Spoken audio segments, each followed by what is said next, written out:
Alright, so students of class 3, this is your third chapter, Introduction to MS Word 2010.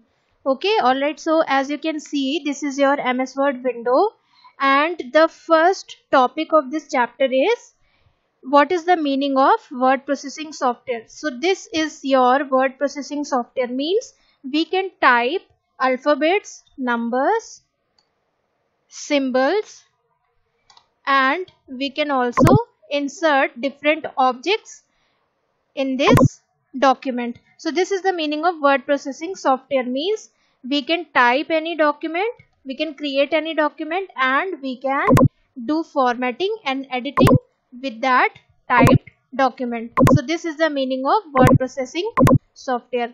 Now the second topic of your chapter is how we can start MS Word 2010 software.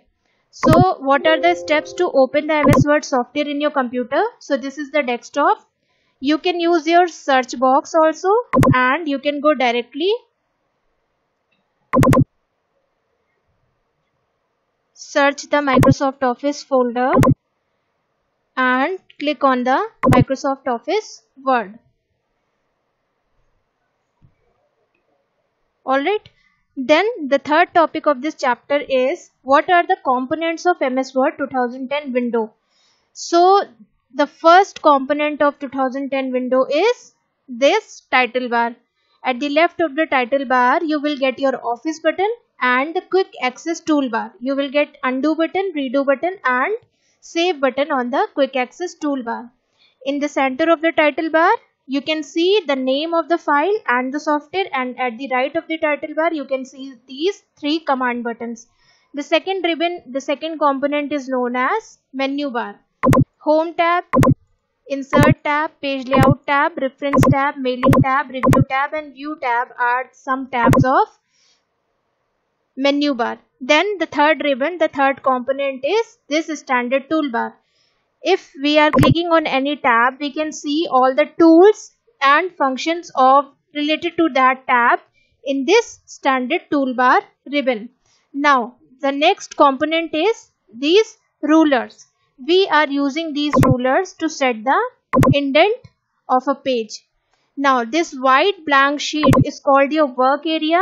In this work area, we can type anything, whatever we want to type from the keyboard.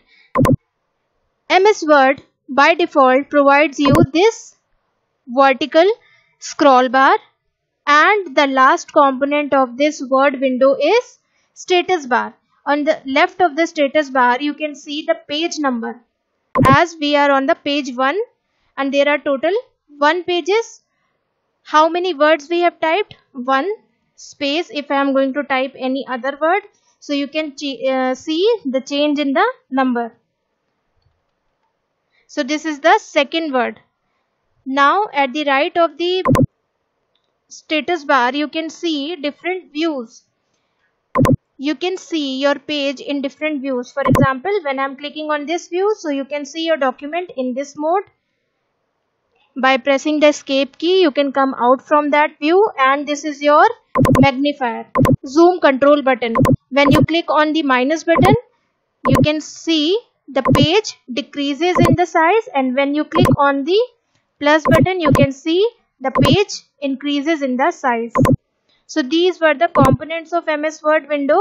Now the next topic is how we can create, type, save and close and open an already saved document in MS Word.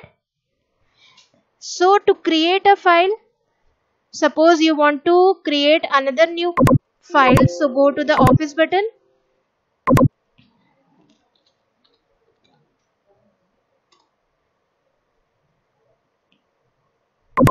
Go to the office button, click on new and click on create. So these are the steps to create a new file. Then click type, just press any key from the keyboard so you can type something on this work area. Now if you want to save your work, suppose this is my work which I want to save, you can make changes like this. Now if you want to save this file, what are the steps? Go to Office button and click on Save. You can see this Save As dialog box. Choose the desired location where you want to save your file. Desktop, give your file a name and click on Save button. Now how we can close the Word software? Just click on the Close command button, or you can go to the Office button and click on the Close option to close your file and then the software. Now how to open any already saved file? So this is the file which we have saved. So I will double click on it. Now you can see these are the ways by which we can open any document.